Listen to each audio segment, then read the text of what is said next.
Vous avez comme objectif de réaliser un pendu en mode graphique. Je vous ai laissé libre de faire à votre idée. Si c'est un petit peu compliqué pour vous, je vais vous proposer quelques pistes et quelques aides. Alors, voilà la première piste que je vous propose, et je vous proposerai également, vous voyez ça c'est le programme que je vais exécuter, je ne vous montrerai pas son code source, je vous fournirai ce code source-ci à travers l'espace numérique de travail, qui vous servira de canevas, vous devrez l'analyser et compléter les trous que j'y ai ménagés. Alors, lançons ce programme, il faut le lancer avec un terminal pour avoir un mode à la fois un mode graphique, ici vous avez une fenêtre graphique et ici une fenêtre texte à travers laquelle on interagit avec le programme. En l'occurrence, dans ce programme en version basique, le mot n'est pas tiré au hasard dans un dictionnaire, il est écrit en dur dans le programme, il faut donc le modifier à chaque fois avant de relancer le programme. Là, en l'occurrence, on va voir ce que ça donne, j'appuie sur la touche E, il y a bien un E, j'appuie sur la touche A, il n'y a pas de A et vous voyez qu'une première barre du dessin est réalisée. Si j'essaye la touche U, il y a bien un U. La touche I, au passage, vous voyez, je le mets en majuscule, majuscule, minuscule, ça ne change rien. Voilà, si jamais je cherche à mettre un accent, ça crée une erreur. Un chiffre, ça génère une erreur. Quelque chose qui n'est ni un chiffre ni une lettre, mais simplement un signe de ponctuation, ça génère une erreur. Continuons à jouer. Ah, vois-tu, ça pourrait être voiture. C'est bien voiture, évidemment, je le sais, je rigole. Hop, et là, j'ai gagné. Bien, j'appuie sur une touche, je quitte. Si je relance le programme pour faire en sorte de perdre à chaque fois, donc on a bien conscience du fait que l'interaction se réalise ici dans le mode texte, dans l'interface textuelle, dans le terminal, comme on dit. Hop, là, j'ai perdu. Voilà. Donc, je vous propose ici ce code source que je mettrai à votre disposition à travers l'espace numérique de travail.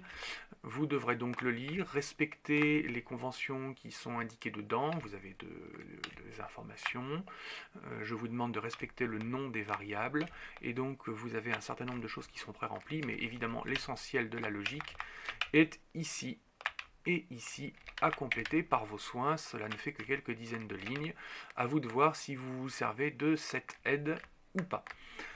Voilà, ça c'est une première possibilité. Deuxième possibilité, voici ce programme qui lui pour le coup peut être également lancé à partir d'un terminal. Ce que je vais faire ici, vous voyez que là un mode debug est présent et actif, ce qui fait qu'on sait quel est le mot qu'il faut trouver. Donc là en l'occurrence, commençons par regarder s'il y a un E. Vous voyez au passage que c'est cette fenêtre-ci qui a le focus. Je peux la déplacer. Je ne suis pas du tout dans l'interface du terminal et donc c'est bien une application graphique qui réagit. Donc il n'y a pas de E, oui on voit bien puisque le mot c'est s'apitoyer. Essayons un A, ah il y a bien un A, quelle surprise. Essayons un I, un U, un O, un T. Donc là on voit au passage qu'il y a une forme pronominale, ça pourrait être un J, un M, un S, et voilà, bon, évidemment là je vais gagner, et j'ai gagné, et là on voit c'est tout mignon, le fond d'écran passe en vert quand on a gagné. Si j'appuie sur échappe, le jeu ah, je me suis trompé de touche, vous voyez ici, on voit au passage dans les logs, entre guillemets, l'écho qui s'affiche dans le terminal que je n'ai pas appuyé sur la touche échappe, je voulais quitter le jeu. Donc là, je ne vais pas quitter le jeu, je vais faire que des bêtises, taper sur Z sans arrêt, et j'ai perdu.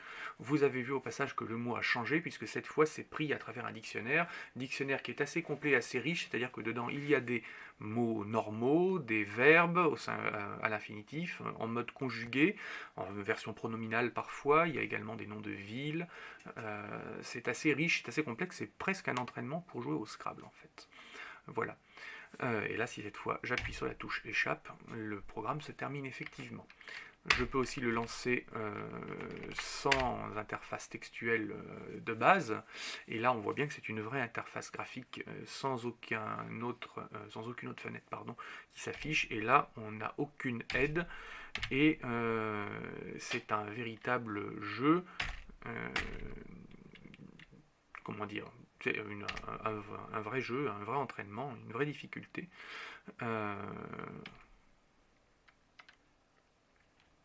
Bon, voilà, hop, je vais me dépêcher de perdre, et ainsi de suite. Voilà. Pardon, hop, vous voyez, Mosette, je ne sais pas ce que veut dire ce mot. Échappe et j'ai quitté. À nouveau, vous aurez ce programme-là qui vous sera proposé. Il ressemble un petit peu au précédent, mais il y a des différences. Là encore, vous aurez des espaces vides qu'il vous faudra combler. C'est un peu plus compliqué, vous voyez, on arrive à plus de 200 lignes. Attention, dans ces 200 lignes, il y a quand même pas mal de lignes de documentation qui prennent donc de la place pour vous expliquer les choses. Voilà, à vous de choisir votre camp, faire à votre idée, choisir le mode tout simple ou le mode le plus compliqué, ce qui vous fera un excellent entraînement dans une sorte de mini-projet en fait, dans la préparation donc aux vrais projets qui vont commencer incessamment sous peu.